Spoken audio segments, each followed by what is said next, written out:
Mr. Curtis, would you please state your full name for the record? My name is Clinton Eugene Curtis. And where do you reside? Tallahassee, Florida. And what is your profession? I'm a computer programmer. Would you please speak into the microphone so the audience can hear your testimony? I'm a computer programmer. Mr. Curtis, are there programs that can be used to secretly fix elections? Yes. How do you know that to be the case? Because in October of 2000, I wrote a prototype for President Congressman Tom Feeney at the company I work for in Oviedo, Florida, that did just that. And when you say did just that, it would rig an election? It would flip the vote 51-49 to whoever you wanted it to go to and whichever race you wanted to win.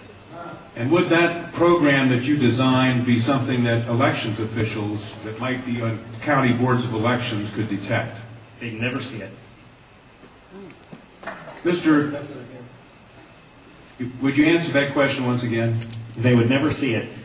So how would such a program, a secret program that fixes the election, how could it be detected?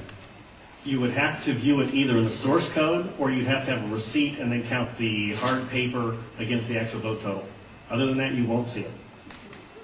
Given the availability of such vote rigging software and the testimony that has been given under oath of substantial statistical anomalies and gross differences between exit polling data and the actual tabulated results, do you have an opinion whether or not the Ohio election, presidential election, was hacked? Yes, I would say it was. I mean, if you have exit polling data that is significantly off from the vote, then it's probably hacked. Who did you say you were asked to prepare? I was asked by Tom Feeney. He's now a congressman. At that time, he was Speaker of the House of Florida. And he asked you to design a code to rig an election. Yes. While he was Speaker of the Florida House. Yes.